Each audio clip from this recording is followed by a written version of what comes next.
The Weekend in Jacksonville is presented by Stonecore on Phillips Highway, your one-stop choice to beautify your home. With pavers, stonework, outdoor kitchens, fireplaces, pergolas, and more. Stonecore, we do outdoors better. What's going on, Googans? Mia O'Brien, your second favorite media mogul, sitting in for Dan Hicken on the weekend in Jacksonville, taking a look at what is to come in the beautiful River City in this lovely month of July. Happy belated 4th of July while we're at it. And it's hard to believe, but your Jacksonville Jaguars are a little over 2 weeks away. Yes, 2 weeks away. I think that's right, math. Maybe it's 3. Either way, we are closing in quickly on the beginning of training camp at the Miller Electric Performance Center, the first at this brand new facility, which just looks awesome from all the photos I've seen. Expect to hear from the Jaguars next week with regards to tickets being made available for fans to come to training camp at the end of July and August. Officially, the team's first day on the field is set for July 26th, with the veterans arriving the day prior. It'll be curious to see how many fans are able to pack the 10,000-seat stadium, because it is going to be like a stadium of sorts, if you may. It's also going to be interesting to see what the vibe is with regards to Evan Engram. The Jaguars tight end has yet to sign his franchise tag. We are approaching the 11-day mark, that July 17th deadline in which he needs to sign the tag, or else he will just play sign a long-term deal, or else he will just play on that 1-year franchise tag.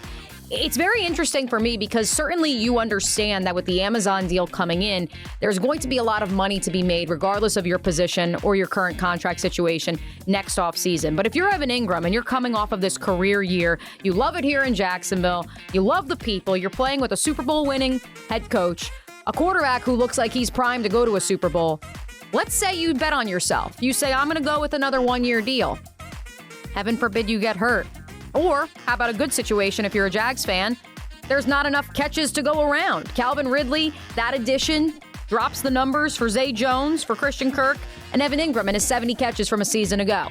Then all of a sudden, maybe you are looking at a situation like a Dalton Schultz with the Dallas Cowboys, who bet on himself and only found himself making $9 million this upcoming season in a 1-year prove-it deal with the lowly Houston Texans. If I'm Evan Engram, maybe I cut my losses. Maybe I don't say I'm going to take a 4 or 5-year deal worth this much because I'm hoping I still have room in my playing career for another 4 or 5-year deal. But maybe I say I'll take a 2-year deal, 12 a year with, a nice little signing bonus thrown in there. I'd take that money. It's better than the $11 million he would be slated to make if he does play on that franchise tag. Let's flip it on over to the college football front. Big news for Florida State as they get coveted 4-star wide receiver Elijah Moore over Ohio State, who were also trying to get his services. Elijah Moore, another addition to a wide receiving room that, quite frankly, and I've heard a lot of people say this, I know our friend the quarterback whisperer, Denny Thompson, said it on the drill this week. Are there going to be enough catches to go around in Tallahassee this year? Certainly a guy like Johnny Wilson is going to be headed to the league after this season, especially if Florida State does achieve the lofty goals that they've set forth for themselves. But there's going to be a lot of competition in a wide receiving room that has been barren since the days of Jameis Winston. Certainly, there were players in that wide receiving room during the Willie Taggart, dare I say, era.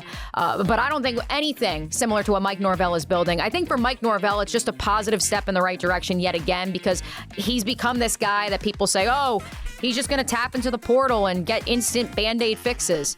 No, apparently he can also recruit high school kids and develop guys, although that part remains to be seen. Shout out, of course, to the Florida Gators and their continued success on the recruiting trail. Graham Marsh rattled it off for me before we started this segment. I think it's like 7 commits in the class of 2023 in the month of June, something like that. We'll see if Billy Napier can also develop those high school players. Do want to give a shout out to Trinity Thomas, the first SEC Female Athlete of the Year from the University of Florida since 2016. She also announced this week that she does have plans to qualify for the Olympics in Paris in 2024. By my math, that would make her Simone Biles, her second go-around the Olympics territory, because she would be in her mid-20s. Usually they're looking for teenagers on Team USA. It'll be curious to see, but if Trinity can do anything like she's done the last 2 years, the last 4 years at the University of Florida, it's safe to say she would have a good chance to make Team USA in 2024. Locally, the Jacksonville Sharks back on the road this week. They head down to Orlando to face the Orlando Predators, and because of Antonio Brown and the antics of the Albany Empire, they'll face them again next week back home at VyStar Veterans Memorial Arena. So a doubleheader of sorts against those rivals down I-95, who are pretty lowly right now. They're 4-5. The Sharks second place, 7-2. Good time to make up some ground if you're a Sharks fan. And finally, the Jumbo Shrimp got off to a winning start this 4th of July week as they are up in the road in Charlotte. They'll be home next week to face Worcester as the playoff push continues for the Jumbo Shrimp. Make sure you head on out and see them next week. Again, the Sharks on the road, but they'll be home next week as well. So, I don't know, enjoy the beach, enjoy this record humidity that we're having, this record heat. Sit back, relax, enjoy all that the beautiful River City has to offer because football is almost here, baby. It's a weekend in Jax.